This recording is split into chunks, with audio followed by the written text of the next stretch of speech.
ದಿನದ ಪ್ರತಿಯೊಂದು ಕ್ಷಣವೂ ನಿನ್ನ ನೆನಪಾಲಿ ಕಳೆಯಬೇಕು. ಈ ದಿನದ ಪ್ರತಿಯೊಂದು ಕ್ಷಣವೂ ನಿನ್ನ ನೆನಪಾಲಿ ಕಳೆಯಬೇಕು. ನನ್ನ ಬಾಯಮ ಎಲ್ಲ ನಂದ ಮನವನ್ ಸಂತೈಸಬೇಕು. ನನ್ನ ಬಾಯ ಮಾತು ಎಲ್ಲ ನೊಂದ ಮನವನು ಬೇಕು. ಆರಾಧನೆ ಆರಾಧನೆ ಆರಾಧನೆ ಆರಾಧನೆ ಆರಾಧನೆ ಆರಾಧನೆ ಆರಾಧನೆ ಆರಾಧನೆ ಪ್ರಿಯ ಯೇಸು ರಾಜನಿಗೆ ಆತ್ಮನಾದ ದೇವರಿಗೆ. ಪ್ರಿಯ ಯೇಸು ರಾಜನಿಗೆ ಆತ್ಮನಾದ ದೇವರಿಗೆ. ಪ್ರಿಯ ಯೇಸು ರಾಜನಿಗೆ ಆತ್ಮನಾದ ದೇವರಿಗೆ. ಕೃಪೆಯ ಐಶ್ವರ್ಯವುಳ್ಳ ದೇವರೇ, ಈ ಪರಿಶುದ್ಧವಾದ ಆರಾಧನೆ ಹೊಸ ತಿಂಗಳಿನ ಕರ್ತನ ಮೇಜಿನ ಆರಾಧನೆಗೆ ಬಂದಿದೆ. ಒಂದೊಂದು ಮಕ್ಕಳನ್ನು ಹೆಸರಾಗಿ ನೀನು ಆಶೀರ್ವದಿಸು. ಎಲ್ಲ ಮನ ಕಣ್ಣುಗಳನ್ನ ತೆರೆಸ. ಹೃದಯದ ಭಾರಗಳನ್ನು ನೀನೊಬ್ಬನೇ ತೆಗಿಲಿಕ್ಕೆ ಸಾಧ್ಯ. ಎಲ್ಲರ ಪ್ರಾರ್ಥನೆಗೆ ಉತ್ತರ ಬರಲಿ. ಹೋಗುವಾಗ ಡಿವೈನ್ ಗ್ರೇಸ್, ಡಿವೈನ್ ಪಾವ, ಡಿವೈನ್ ಕೃಪಾ ವರಗಳೊಂದಿಗೆ ನಿನ್ನ ಮಕ್ಕಳು ತುಂಬಲ್ಪಡಿ. ಒಬ್ಬೊಬ್ಬರನ್ನ ಆಶೀರ್ವದಿಸು. ಪ್ರಾರ್ಥನೆ ಕೇಳೋದಕ್ಕೆ ಸ್ತೋತ್ರ. ನಿನ್ನ ವಾಕ್ಯ ನಮ್ಮನ್ನು ಬಲಪಡಿಸಲು, ನಿನ್ನ ವಾಕ್ಯ ನಮ್ಮೊಂದಿಗೆ ಮಾತನಾಡಿ, ನಿನ್ನ ವಾಕ್ಯ ನಮ್ಮನ್ನು ಆಶೀರ್ವದಿಸಲಿ ಎಂದು ನಾನು ಪ್ರಾರ್ಥಿಸ್ತೇನೆ. ಯೇಸುವಿನ ನಾಮದಲ್ಲಿ ಬೇಡ್ತೇನೆ ನಮ್ಮ ಜೀವಳ ತಂದೆ, ಆಮೆನ್. ಹಲ್ಲೆಲೂಯಾ. ಸಂತೋಷವಾಗಿದ್ದೀರಾ? ಜೋರಾಗಿ ಹೇಳ್ಬೋದಾ? ದೇವರ ವಾಕ್ಯಕ್ಕೆ ಬೇಗ ಬೇಗ ಹೋಗ್ಬಿಡೋಣ. 12:30 ಆಗಿಬಿಟ್ಟಿದೆ. ಈ ದಿನದಲ್ಲೂ ನಾನು ಸಂದೇಶಕ್ಕಾಗಿ ತೆಗೆದುಕೊಂಡಂಥ ಒಂದು ಭಾಗ ಹೊಂದಾಣಿಕೆ. ಹೊಂದಾಣಿಕೆ ಹೊಂದಾಣಿಕೆ ಅಂದ್ರೆ ಏನು? ಅಡ್ಜಸ್ಟ್ಮೆಂಟ್ ಬೇರೆ, ಇಂಗ್ಲೀಷಲ್ಲಿ ಕಾಂಪ್ರಮೈಸ್, ಕನ್ನಡದಲ್ಲಿ ಹೊಂದಾಣಿಕೆ. ಅದನ್ನು ಯಾರು ಜಾಸ್ತಿ ಉಪಯೋಗ ಮಾಡ್ತೇವೆ? ಯಾವಾಗ, ಯಾವ ಸಂದರ್ಭದಲ್ಲಿ? ಗಂಡ ಹೆಂಡತಿ ಮಧ್ಯದಲ್ಲಿ ಉಪಯೋಗ ಮಾಡ್ತೀವಿ. ಇವರಿಬ್ಬರು ಒಂದಾಗಿದ್ದು ಹೊಂದಾಣಿಕೆ ಮಾಡ್ಕೊಂಡು ಹೋಗಿದ್ರೆ ಆ ಸಂಸಾರ ಎಷ್ಟು ಚೆನ್ನಾಗಿರೋದು. ಅವರಿಬ್ಬರಲ್ಲಿ ಹೊಂದಾಣಿಕೆ ಇಲ್ಲದೆ ಇರೋದಕ್ಕೆ ಅವರು ಡೈವರ್ಸ್ಗೆ ಹೋಗ್ಬಿಟ್ರು ಅಂತೀವಿ. ಅವರಿಬ್ಬರಲ್ಲಿ ಹೊಂದಾಣಿಕೆ ಇಲ್ಲದೆ ಇರೋದ್ರಿಂದನೇ ಮನೇಲಿ ಜಗಳ ಅಂತೀವಿ.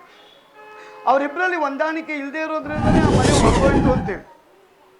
ಅವ್ರು ಬಿಟ್ಟೋಗ್ಲಿಕ್ಕೆ ಕಾರಣ ಅವರಿಬ್ಬರಲ್ಲಿ ಹೊಂದಾಣಿಕೆ ಇಲ್ಲ ಬ್ರದರ್. ಹೊಂದಾಣಿಕೆ ಎಲ್ಲಿರಲ್ಲ ಅಲ್ಲಿ ಸಮಸ್ಯೆ, ಹೊಂದಾಣಿಕೆ ಎಲ್ಲಿರ್ತದೋ ಅಲ್ಲಿ ಸಮಾಧಾನ, ಹೊಂದಾಣಿಕೆ ಎಲ್ಲಿರ್ತದೋ ಅಲ್ಲಿ ದೇವರ ಕಾರ್ಯ ಹೇಳೋದು ಬರ್ತದೆ. ಇಲ್ಲಿ ದೇವರ ವಾಕ್ಯಕ್ಕೆ ಆಧಾರವಾಗಿ ನೋಡುವಾಗ ವಿಮೋಚನ ಕಾಂಡ 8ನೇ ಅಧ್ಯಾಯ, ವಿಮೋಚನ ಕಾಂಡ 8ನೇ ಅಧ್ಯಾಯ 1ನೇ ವಚನದಲ್ಲಿ, ತರುವಾಯ ಯೆಹೋವನು ಮೋಶೆಗೆ ಎಂತೆಂದನು, ನೀನು ಫರೋಹನ ಬಳಿಗೆ ಹೋಗಿ ಹೀಗೆನ್ನಬೇಕು, ಯೆಹೋವನು ಆಜ್ಞಾಪಿಸುವುದೇನೆಂದರೆ ನನ್ನನ್ನು ಆರಾಧಿಸುವಂತೆ ನನ್ನ ಜನರಿಗೆ ಅಪ್ಪಣೆ ಕೊಡಬೇಕು. ಅಪ್ಪಣೆ ಕೊಡದೆ ಹೋದರೆ ನಾನು ನಿನ್ನ ದೇಶಕ್ಕೆಲ್ಲ, ನಾನು ನಿನ್ನ ದೇಶದಲ್ಲೆಲ್ಲ ಕಪ್ಪೆಗಳಿಂದ ಉಪದ್ರವ ಕೊಡುವೆನು. ನೈಲ್ ನದಿಯಲ್ಲಿ ಕಪ್ಪೆಗಳು ಅಸಂಖ್ಯವಾಗಿ ಹುಟ್ಟುವವು. ಅವು ಹೊರಟು ಬಂದು ನಿನ್ನ ಅರಮನೆಯಲ್ಲಿಯೂ ಮಲಗುವ ಕೋಣೆಯಲ್ಲಿಯೂ ಮಂಚದ ಮೇಲೆಯೂ ಬರುವುದಲ್ಲದೆ ನಿನ್ನ ಪರಿವಾರದವರ ಮನೆಗಳಲ್ಲಿಯೂ ನಿನ್ನ ಪ್ರಜೆಗಳ ಮೇಲೆಯೂ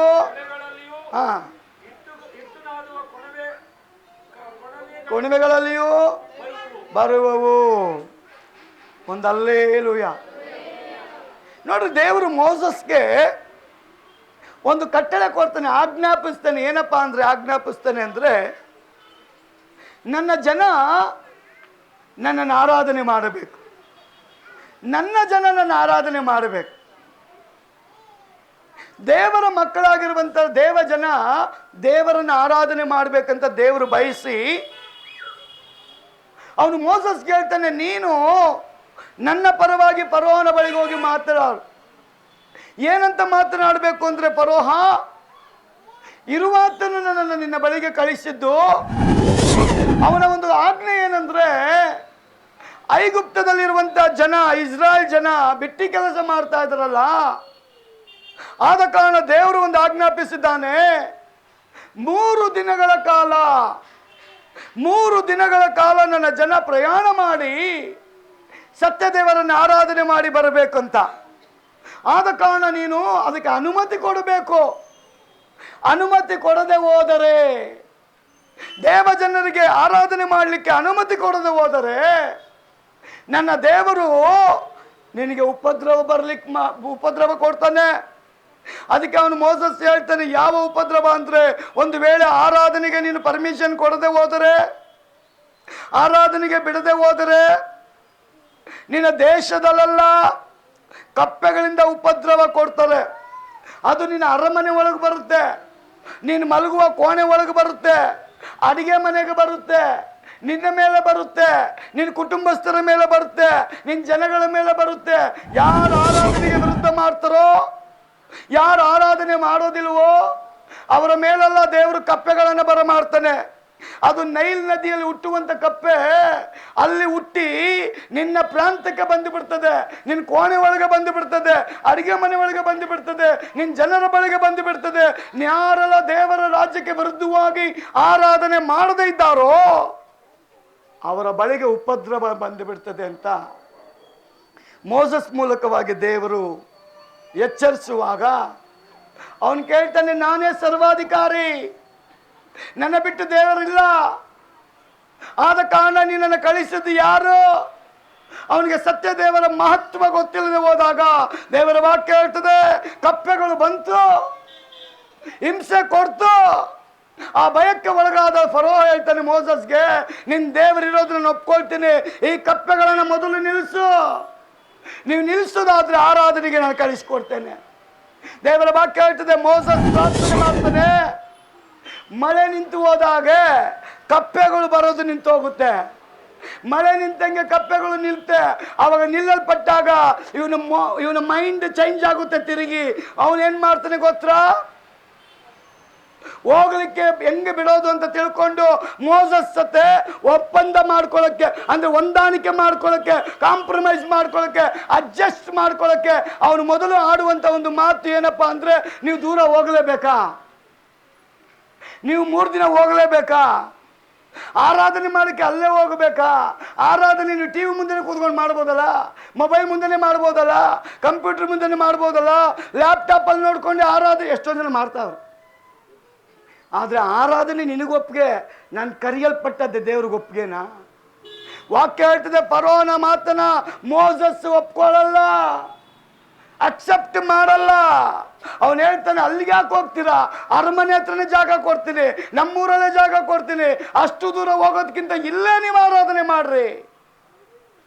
ಅದು ದೇವರ ನಿಯಮ. ದೇವರು ಹೇಳ್ತಾನೆ ಮೋಸಸ್ಗೆ, ನನ್ನ ಜನ 3 ದಿನ ಅವರು ಪ್ರಯಾಣ ಮಾಡಬೇಕು. ಆಫ್ಟರ್ 3 ದಿನ ಆದಮೇಲೆ ಅವರು ಆರಾಧನೆ ಮಾಡಬೇಕು. ಆ ಆರಾಧನೆ ನಾನು ಸ್ವೀಕಾರ ಮಾಡ್ಕೊಳ್ತೇನೆ. ನನ್ನ ಆರಾಧನೆಗೆ ಅಡ್ಡಿ ಮಾಡುವಂಥ ವ್ಯಕ್ತಿಗೆ ನೀನು ಹೇಳಬೇಕು, ಕಪ್ಪೆಗಳು ಬರಮಾಡ್ತೇನೆ, ಉಪದ್ರವ ನಿನಗೆ ಬರುತ್ತೆ. ಪ್ರಿಯ ಸಹೋದರ ಸಹೋದರಿಯೇ, ದೇವರ ವಾಕ್ಯ ಹೇಳ್ತದೆ, ಆರಾಧನೆ ಮಾಡಲಿಕ್ಕೆ ದೇವಜನ ಸಬ್ಬತ್ ದಿನದಲ್ಲಿ ದೇವರ ಮನೆಗೆ ಬರಲೇಬೇಕು. ಮನೆಯಲ್ಲಿ ಕೂತು ಆರಾಧನೆ ಮಾಡಿದ್ರೆ ಅದು ದೇವರು ಅಕ್ಸೆಪ್ಟ್ ಮಾಡಲ್ಲ. ಟಿವಿ ಮುಂದೆ ಕೂತು ಆರಾಧನೆ ಮಾಡಿದ್ರೆ ದೇವರು ಅಕ್ಸೆಪ್ಟ್ ಮಾಡಲ್ಲ. ಕಂಪ್ಯೂಟರ್ ಮುಂದೆ, ಲ್ಯಾಪ್ಟಾಪ್ ಮುಂದೆ, ಮೊಬೈಲ್ ಮುಂದೆ ಕೂತು ನೀವು ಆರಾಧನೆ ಮಾಡೋದಾದ್ರೆ ನನ್ನ ದೇವರದನ್ನು ಒಪ್ಪಲ್ಲ. ದೇವರ ಆರಾಧನೆಗೆ ಕ್ರಮ ಇದೆ. ದೇವಜನ ಬಂದು ಆರಾಧನೆ ಮಾಡಬೇಕಂತೆ, ದೇವರ ಸಮ್ಮುಖಕ್ಕೆ ಬರಬೇಕಂತೆ, ದೇವರ ಮಂದಿರಕ್ಕೆ ಬರಬೇಕಂತೆ, ದೇವರ ಅನ್ಯೋನ್ಯತೆಗೆ ಬರಬೇಕಂತೆ. ಅದಕ್ಕೆ ದೇವರ ವಾಕ್ಯ ಹೇಳ್ತದೆ, ದೇವರು ನಿಮ್ಮನ್ನು ಆಲಯದಲ್ಲಿ ಸಸಿಗಳಾಗಿ ನೆಟ್ಟಿದ್ದಾನಲ್ಲ, ಅಲ್ಲೇ ನೀವು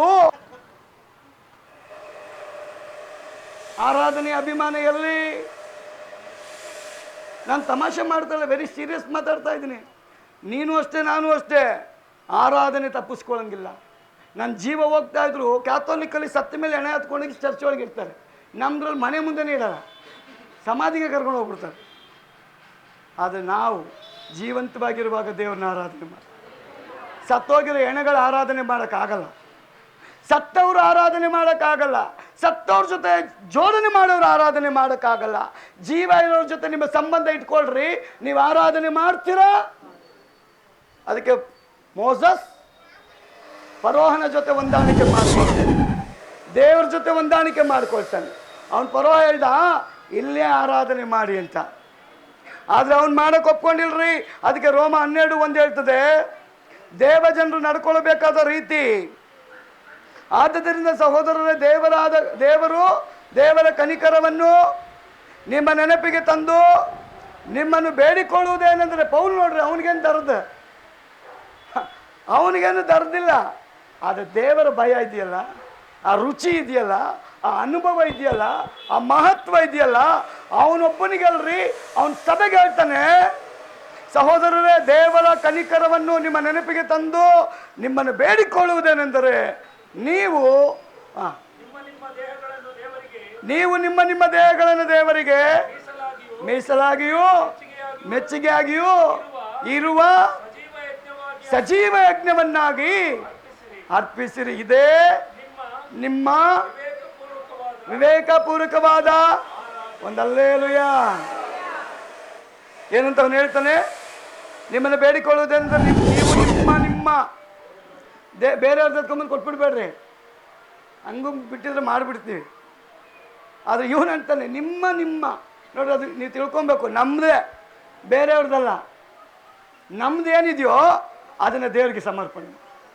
ಇಲ್ಲಿ ಏನಕ್ಕೆ ನಾನು ಹೇಳ್ತಾ ಇದ್ದೀನಿ ಅಂದರೆ, ನೋಡಿ, ಇವನು ಪೌಲ್ ಹೇಳ್ತಾನೆ, ನಿಮ್ಮ ದೇಹಗಳನ್ನು ದೇವರಿಗೆ ಮೀಸಲಾಗಿ ಮೆಚ್ಚುಗೆಯಾಗಿ ಇರುವ ಸಜೀವ ಯಜ್ಞವನ್ನಾಗಿ ಅರ್ಪಿಸ್ರಿ, ಇದೇ ನಿಮ್ಮ ವಿವೇಕಪೂರ್ವಕವಾದ ಆರಾಧನೆ. ಇಲ್ಲಿ ದೇವರ ಆರಾಧನೆಗೆ ಭಾಳ ಮಹತ್ವ ಕೊಟ್ಟಿದ್ದಾನೆ. ಇಸ್ರಾಯೇಲ್ ಜನಗಳನ್ನ 3 ದಿನ ಕರ್ಕೊಂಡೋಗು, ಅಲ್ಲಿ ಆರಾಧನೆ ಮಾಡಬೇಕು. ಇವನು ಫರೋಹ ಹೇಳ್ತಾನೆ ಇಲ್ಲೇ ಮಾಡು ಅಂತಾನೆ, ಒಪ್ಪಲ್ಲ. 2ನೇ ದಿನ ಹೇಳ್ತಾನೆ ಗೊತ್ತಾ ಅವನು ಫರೋಹ, ಹೋದ್ರಿ. ಅವನು ಹೇಳ್ತಾನೆ ವಿಮೋಚನಕಾಂಡ 28ರಲ್ಲಿ, ಬಹಳ ದೂರ ಹೋಗ್ಬೇಡ್ರಿ, ಇಲ್ಲೇ ಮಾಡಿ. 3ನೇದವನು ಹೇಳ್ತಾನೆ, ಎಲ್ಲರೂ ಹೋಗ್ಬೇಕಾ, ನೀವು ಫ್ಯಾಮಿಲಿ ಪೂರ್ತಿ ಹೋಗ್ಬೇಕಾ ಅಂತಾನೆ. ಅದಕ್ಕೆ ಅವನು ತೆಗೆದುಬಿಟ್ಟು ಏನು ಹೇಳ್ತಾನೆ, ನೀವು ಗಂಡಸರು ಮಾತ್ರ ಹೋಗಲು ಅಪ್ಪಣೆ ಕೊಡ್ತಾನೆ. 4ನೇದಾಗಿ ಅವನು ಹೇಳ್ತಾನೆ, ಜನರು ಹೋಗಲಿ, ಆದರೆ ಏನಂತೆ, ಮಳೆಗೆ ಕೋಪ ಬಂದ್ಬಿಡ್ತು. ದೇವ್ರಿಗೆ ಸ್ತೋತ್ರ, ಬೆಳೆಗೆ ಬೇಕಾದ ಮಳೆ ಕೊಡ್ತಾನೆ. ಒಂದು ಆಮೇಲೆ ಹೇಳ್ರಿ, ಪಾಪ ಎಲ್ಲ ರೈತರು ಅಳ್ತಾ ಇರ್ತಾರೆ. ಇಲ್ಲಿರೋರ್ಗು ಯಾರಿಗೂ ಜಮೀನು ಇರ್ತವೆ, ಅದು ದೇವ್ರು ವಾಗ್ದಾನ ಮಾಡೋನು, ಬೆಳೆಗೆ ಬೇಕಾದ ಮಳೆ. ಆಮೇಲೆ ಇಲ್ಲಿ ಪೌಲ್ ಹೇಳ್ತಾನೆ, ಜನರು ಹೋಗಲಿ, ಆದರೆ ಯಾರು ಹೋಗ್ಬಾರ್ದು. ಫಸ್ಟ್ ಇಲ್ಲೇ ಮಾಡಿ ಅಂತಾನೆ, 2ನೇ ದೂರ ಹೋಗ್ಬೇಡಿ ಅಂತಾನೆ, 3ನೇದು ಗಂಡಸರು ಮಾತ್ರ ಹೋಗ್ಲಿ ಅಂತಾನೆ, 4ನೇದು ಎಲ್ಲ ಹೋಗ್ರಿ. ಯಾರು ಹೋಗ್ಬಾರ್ದು, ನಿಮ್ಮ ದನ ಕುರಿ ಹೋಗಂಗಿಲ್ಲ. ಇದಕ್ಕೆಲ್ಲ ಮೋಸಸ್ ಅಗ್ರಿ ಆದ್ನ. ಅವನೇನೆಲ್ಲ ಕಮೆಂಟ್ ಮಾಡಿದ್ನೋ ಮೋಸಸ್ಸು ಸರಿಯಾಗಿ ಬ್ಲ್ಯಾಕ್ ಮೇಲ್ ಮಾಡ್ತಾನೆ. ನೀನು ಬಿಟ್ಟಿಲ್ಲ, ಏನು ಬರುತ್ತೆ, ಮರ್ತೋಗ್ಬಿಟ್ರೆ ಇಷ್ಟು ಬೇಗ. ನೀನು ಬಿಟ್ಟಿಲ್ಲ, ಕಪ್ಪೆ ಬರುತ್ತೆ, ಚೇಳು ಬರುತ್ತೆ, ಹಾವು ಬರುತ್ತೆ, ಏನು ಬರುತ್ತೆ, ಮಳೆ ಬರುತ್ತೆ, ರೋಗ ಬರುತ್ತೆ, ಎಲ್ಲ 10 ಉಪದ್ರವಗಳನ್ನ ಫರೋಹನಿಗೆ ಹೇಳ್ಬಿಟ್ಟ.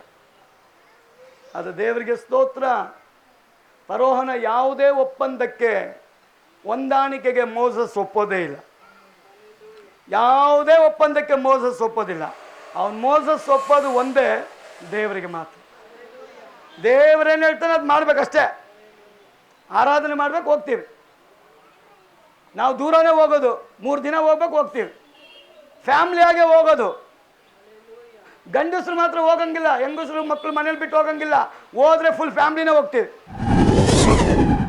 ಆಮೇಲೆ ಅವನು ಹೇಳ್ತಾನೆ, ನಿಮ್ಮ ದನ ಕುರಿ ಹೋಗಂಗಿಲ್ಲ, ನೀವು ಹೋಗ್ರಿ. ಅವನಂತ ದನ ಕುರಿ ಬಿಟ್ಬಿಟ್ಟು ನಾವು ಹೋಗಿ ಏನು ಕೊಡೋಣ? ನಮ್ಮ ಕಿಡ್ನಿ ಕೊಡೋಣ? ದೇವರು ಕೊಡಬೇಕಲ್ಲ ಕಾಣಿಕೆ. ಮತ್ತು ನಮ್ಮ ಹತ್ರ ಕಾಣಿಕೆ ಏನಿಲ್ಲ. ಕಾಣಿಕೆ ಇರೋದೇ ದನ ಕುರಿ. ನಮಗಿಷ್ಟ ಬಂದಿದ್ದು ನಾವೇನು ಸಾಕಿದ್ದೀವೋ ಅದನ್ನು ದೇವರು ಕೊಡಬೇಕಲ್ಲ. ಮತ್ತು ನೀನು ಹಿಡ್ಕೊಂಡು ಕುಂತ್ಕೊಂಡ್ಬಿಟ್ರೆ ನಾವೋಗಿ ಏನು ಕೊಡೋಣ? ದೇವರ ಆರಾಧನೆಗೆ ಪ್ರಾಮುಖ್ಯತೆ ಕೊಡ್ತಾನೆ. ಪೌಲ್ ಹೇಳ್ತಾನೆ, ನೀವು ಆರಾಧನೆಗೆ ಬಂದಿದ್ದೀರಾ, ನಿಮ್ಮ ದೇಹಗಳನ್ನು, ನಿಮ್ಮ 100 ರೂಪಾಯಿ ಕಾಣಿಕೆ ಕೇಳ್ತಾಳ್ರಿ ಅವನು, ನಿಮ್ಮನ್ನೇ ಸಜೀವ ಯಜ್ಞವನ್ನಾಗಿ ದೇವರಿಗೆ ಸಮರ್ಪಣೆ ಮಾಡು. ನಿಮ್ಮನ್ನು ಯಾವಾಗ ಸಜೀವ ಯಜ್ಞವನ್ನಾಗಿ ದೇವರಿಗೆ ಸಮರ್ಪಣೆ ಮಾಡ್ತೀಯೋ ಅದೇ ದೇವರಿಗೆ ಇಷ್ಟವಾದ ಆರಾಧನೆ. ನೀನು 500 ರೂಪಾಯಿ ಹಾಕಿದ್ದಲ್ಲ, 1000 ರೂಪಾಯಿ ಹಾಕಿದ್ದಲ್ಲ, 100 ರೂಪಾಯಿ ಹಾಕಿದ್ದಲ್ಲ, 10,000 ಹಾಕಿದ್ದಲ್ಲ, ನೀನು ಹಾಕ್ಬಿಟ್ಟು ಆರಾಧನೆ ಮಾಡದೆ ಹೋದ್ರೆ ಅದ ನನ್ನ ದೇವ್ರು ಒಪ್ಪಲ್ರಿ. ಇಲ್ಲಿರೋ ದೇವ್ರು ಒಪ್ಪಬೋದು. ನೀನು ಬುಡ್ಬುಡಿಕೆ ಮಾಡ್ತಿಲ್ಲ, ಹಿಂಗೆಲ್ಲ ಹೆಂಗೆ ಇಷ್ಟ ಬಂದಂಗೆಲ್ಲ ಆಡ್ತಿಲ್ಲ, ಅದು ಇಲ್ಲಿರೋನು ಒಪ್ಕೊಳ್ತಾನ್ರಿ. ಮೇಲಿರೋನು ಯಾವ ಕಾರಣಕ್ಕೂ ಒಪ್ಪಲ್ಲ. ಅವನು ಹೇಳ್ದಂಗೆ ನೀನು ಕೇಳಿದ್ರೆ ಮೇಲೆ, ಇಲ್ಲ ನೀನು ಕೆಳಗೇನೆ. ನೀನು ಯಾರೇ ಆಗಿರೋ ದೇವ್ರ ಮುಂದೆ ನಾವು ಯಾರು ಆಟ ಆಡೋಕ್ಕಾಗದೆ. ದೇವರು ಬಿಟ್ಟವನು ನಮ್ಮ ನಾಡಕ್ಕೆ. ಎಲ್ಲಿ ಲಾಕ್ ಮಾಡ್ಬೇಕು ಅಲ್ಲಿ ಲಾಕ್ ಮಾಡಿಬಿಡ್ತಾನೆ. ಅಹಂಕಾರಿಗಳನ್ನು ಅಡಗಿಸಿಟ್ಬಿಡ್ತೇನೆ. ಅಹಂಕಾರಿಗಳನ್ನು ಅಡಗಿಸ್ತೇನೆ. ನಾನು ಅಹಂಕಾರ ಪಟ್ಟರು ಬಿಡಲ್ಲ, ನೀವು ಅಹಂಕಾರ ಪಟ್ಟರು ಬಿಡಲ್ಲ. ದೇವರನ್ನ ಆರಾಧನೆ ಮಾಡುವಂಥವರು ದೇವರ ಮನೆಗೆ ಬರಲೇಬೇಕು. ಮನೇಲಿ ಕೂತ್ಕೊಂಡು ಮಾಡಿದ್ರೆ ಆರಾಧನೆ ಅಲ್ಲ.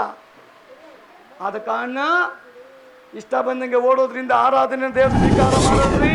ಅದಕ್ಕೆ ಮೋಸಸ್ ಹೇಳ್ತಾನೆ, ಇಲ್ಲಪ್ಪ ನಾವು ಹೋಗ್ಬೇಕು ಅಂದರೆ ಫ್ಯಾಮ್ಲಿಯಾಗಿ ಹೋಗ್ಬೇಕು, ಜೊತೆಗೆ ನಾವು ಸಾಕಿರುವ ದನ ಕುರಿಗಳನ್ನ ತಗೊಂಡೋಗ್ಬೇಕು. ಅಲ್ಲಿ ಆರಾಧನೆ ಮಾಡುವಾಗ ದೇವರು ಯಾರ್ಯಾರ ಹೃದಯದಲ್ಲಿ ನಿನಗೇನೇನು ಕೊಡಬೇಕಂತ ಪ್ರೇರೇಪಣೆ ಆಗ್ತಾನೋ ಅದನ್ನು ನಾವು ಸ್ವತಂತ್ರವಾಗಿ ಇಷ್ಟ ಬಂದಂಗೆ ಕೊಡಬೇಕು. ಅದಕ್ಕೆ ನಾವು ದೇವರ ಮಾತನ್ನ ಕೇಳಿ ಹೋಗ್ತೇವೆ. ಪ್ರಿಯ ಸಹೋದರಿ, ಆರಾಧನೆ ಸುಮ್ಮನೆ ಅಲ್ಲ. ಅದಕ್ಕೆ ಸೈತಾನ್ ಫರೋಹನ ಮೂಲಕ ಹೇಳ್ತಾನೆ, ಇಸ್ರಾಯೇಲರನ್ನ ದೇಶದಲ್ಲಿ ಉಳಿಸಲು ಯತ್ನ ಮಾಡ್ತಾನೆ, ಅದು ನಡೆಯಲ್ಲ. ಇಸ್ರಾಯೇಲ್ ದೇಶದ ಸಮೀಪದಲ್ಲೇ ಉಳಿಸಲು ಯತ್ನಿಸ್ತಾನೆ, ಆರಾಧನೆ ಅದು ದೇವ್ರು ನಡೆಸಲ್ಲ. ಇಸ್ರಾಯೇಲ್ ಇನ್ನೇನು ಮಾಡ್ತಾನೆ, ಅವನು ಡಿವೈಡ್, ಗಂಡ ಹೆಂಡತಿನ ಬೇರ್ಪಡಿಸ್ತಾನೆ. ಗಂಡ ಮಾತ್ರ ಹೋಗ್ಲಿ, ಹೆಂಡತಿ ಮಕ್ಳು ಇರಲಿ ಅಂತ, ಅದು ಒಪ್ಪಲ್ಲ. ಕಡೆದಾಗಿ ಪ್ರಾಣಿಗಳನ್ನ ಬೇರ್ಪಡಿಸೋಕೆ ಪ್ರಯತ್ನ ಮಾಡ್ತಾನೆ, ಅದು ಒಪ್ಪಲ್ಲ. ಅದಕ್ಕೆ ದೇವರ ವಾಕ್ಯ ಹೇಳ್ತದೆ, ಪೌಲ್ ಮಾನಸಾಂತರ ಹೊಂದಿದ ಮೇಲೆ ನೂತನ ಸೃಷ್ಟಿಯಾದ್ನಲ್ಲ. ದೇವರು ಇಸ್ರಾಯೇಲ್ ಜನಗಳು ಮಾನಸಾಂತರ ಪಟ್ಟು ನೂತನ ಸೃಷ್ಟಿಯಾಗಲಿ ಅಂತ ಬಯಸ್ತಾನೆ. ಇವತ್ತು ನಮ್ಮನ್ನು ಯೇಸು ಕ್ರಿಸ್ತನ ಮೂಲಕವಾಗಿ ರಕ್ಷಿಸಲ್ಪಟ್ಟಂಥ ನಾವುಗಳು ಮಾನಸಾಂತರ ಪಟ್ಟು ನೂತನ ಸೃಷ್ಟಿಯಾಗಿ ಸತ್ಯ ದೇವರನ್ನ ಸತ್ಯಕ್ಕೆ ತಕ್ಕ ಹಾಗೆ ಆರಾಧನೆ ಮಾಡೋದ್ರ ಮೂಲಕ ನಿನ್ನ ಆರಾಧನೆ ದೇವರು ಸ್ವೀಕಾರ ಮಾಡಿಕೊಳ್ತಾನೆ. ಅದಕ್ಕೆ ದಾವೀದ 133:1 ಏನು ಹೇಳ್ತಾನೆ, ಸಹೋದರರು ಒಂದಾಗಿರುವುದು ಎಷ್ಟೋ ರಮ್ಯ. ನಮ್ಮ ಸಭೆಯಲ್ಲಿ ಎಲ್ಲರಿಗೂ ಒಂದೇ ಮನಸ್ಸಿದೆಯಾ? ಮಾತಾಡಬೇಡಿ, ಒಂದು ಮುಗಿಸ್ಬಿಡ್ತೀನಿ. ಪ್ರಪಂಚದ ಯಾವ ಸಭೆಯಲ್ಲೂ ಒಂದು ಮನಸ್ಸಿಲ್ಲ.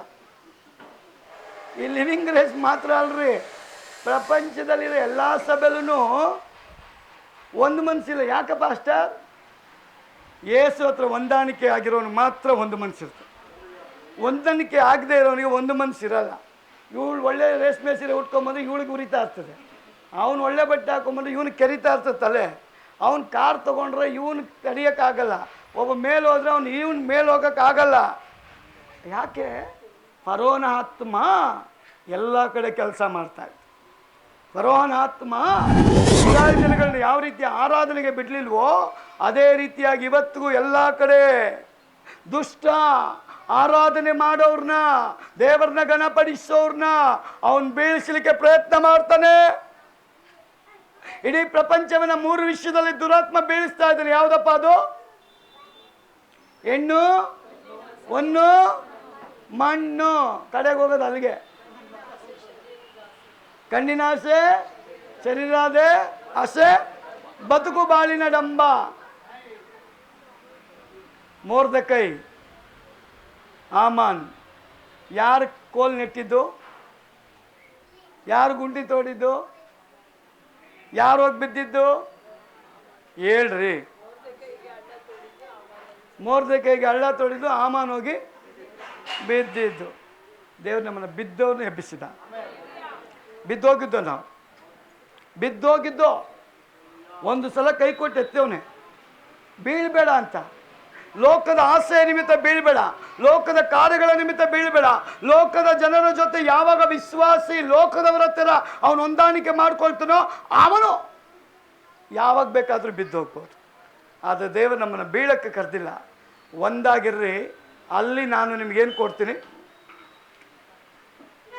ಕೀರ್ತನೆ 133 ಒಂದೇನು ಹೇಳ್ತದೆ? ಸಹೋದರರು ಒಂದಾಗಿರುವುದು ಎಷ್ಟೋ ರಮ್ಯವಾಗಿದೆ, ಅಲ್ಲಿ ಆಶೀರ್ವಾದ ಮತ್ತು ಜೀವ.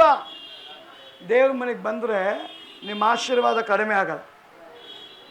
ಯಾರೋ ಒಬ್ರು ಹೇಳಿದ್ರಂತೆ, ರಾಜೇಶ್ ಪಾಸ್ ಜೊತೆ ಒಳ್ಳೆ ನೀನು ಹೊಂದಾಣಿಕೆ ಇಟ್ಕೊಂಬೇಡ, ನೀನು ಬಡವಾಗ್ಬಿಡ್ತೀಯ ಅನ್ನಂತೆ. ನನ್ನ ಜೊತೆ ಹೊಂದಾಣಿಕೆ ಇಟ್ಕೊಂಡ್ಬಿಡ್ರಿ, ನಾನು ನಂಬಿರೋ ದೇವ್ರ ಜೊತೆ ಹೊಂದಾಣಿಕೆ ಇಟ್ಕೊಳ್ರಿ. ನಿಮ್ಮನ್ನು ಐಶ್ವರ್ಯವಂತರನ್ನಾಗಿ ಮಾಡೋದಕ್ಕೆ ಯೇಸು ಬಡವನಾದ. ಹಲ್ಲೆಲೂಯಾ. ಯಾರು? ಯೇಸು ಯಾಕೆ ಬಡವಾದ? ನಮ್ಮನ್ನ ಐಶ್ವರ್ಯವಂತರನ್ನಾಗಿ ಮಾಡೋದಕ್ಕೆ. ಒಂದು ಆಮೇಲೆ ಹೇಳ್ರಿ, ಐಶ್ವರ್ಯವಂತರಾಗೋದು ಇಷ್ಟ ಇಲ್ವಾ? ಯಾಕೊಬ್ಬ 1:27 ಹೇಳ್ತದೆ, ಓದಿ ಕಡೆದಾಗ ನಾನು ಮುಗಿಸ್ತೀನಿ. ಹಾಂ ಹಾಂ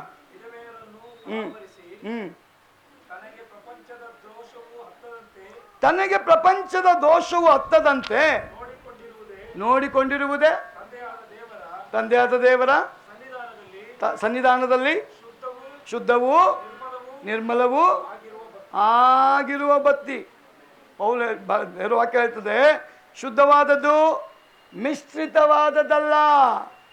ದೇವರ ಆರಾಧನೆಯ ಮನೆ ಇದೆಯಲ್ಲ, ಅಲ್ಲಿ ಅಶುದ್ಧ ಇರಬಾರ್ದಂತೆ ಮತ್ತು ಮಿಕ್ಸ್ ಇರಬಾರ್ದಂತೆ. ಮಿಶ್ರಣ ಅಂದರೆ ನಾವು ಇವತ್ತು ಹಳ್ಳಿಗಳಿಗೆ ಹೋಗ್ತೀವಿ ತುಪ್ಪ ತೊಗೊಂಬರೋಕ್ಕೆ. ಏನಕ್ಕೆ? ಸಿಟಿಲಿರೋನೆಲ್ಲ ಮಿಕ್ಸ್ ಮಾಡಿಬಿಟ್ಟವನೆ ಅಂತ. ಈಗ ಸಿಟಿಲಿರೋನು ರಿಯಲ್ ಕೊಟ್ಟರು ನಂಬ್ತಾ ಇಲ್ಲ, ಹಳ್ಳಿಲಿರೋನು ಮಿಕ್ಸ್ ಮಾಡ್ತಾವನೀಗ.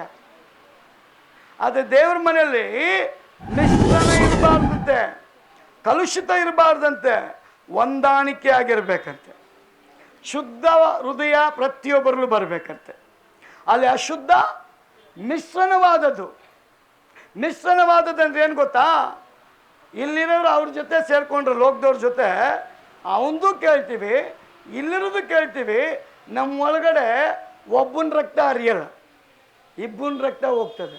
ಅದನ್ನು ದೇವರು ಅಕ್ಸೆಪ್ಟ್ ಮಾಡಲ್ಲ. ಒಂದು ಲೋಕನ, ಒಂದು ಪರಲೋಕನ, ಒಂದು ಸತ್ಯನ, ಒಂದು ಸುಳ್ಳ, ಒಂದು ಧರ್ಮನ, ಇನ್ನೊಂದು ಅಧರ್ಮನ, ಒಂದು ಜೀವನ, ಒಂದು ಮರಣ, ಒಂದು ಆಶೀರ್ವಾದನ, ಒಂದು ಶಾಪ. ಯಾವುದು ಬೇಕು? ನಾನು ದೇವ್ರು ಕೇಳ್ತೇನೆ, ಯಾವುದು ಬೇಕು? ಆದ ಕಾರಣ ಇಸ್ರಾಯೇಲ್ ಜನ ಬಿಟ್ಟಿ ಕೆಲಸ ಬಾಡಿ ನಿಟ್ಟಿಸಿರು ಬಿಟ್ರಲ್ಲ, ನನ್ನ ದೇವರವ್ರಿಗೆ ಕರುಣೆ ತೋರಿಸ್ತಾನೆ, ಮೋಸಕ್ಕೆ ಕಳಿಸ್ತಾನೆ. ಫರೋಹನ ಹತ್ರ ಮಾತಾಡುವಾಗ ಫರೋಹ ಹೇಳ್ತಾನೆ, ದೂರ ಹೋಗಬೇಡಿ, ಗಂಡಸರು ಮಾತ್ರ ಹೋಗಲಿ, ಕುಟುಂಬ ಹೋಗಲಿ, ದನ ಕುರಿ ಬಿಟ್ಟು ಹೋಗಲಿ. ಕಾರಣ ಏನು?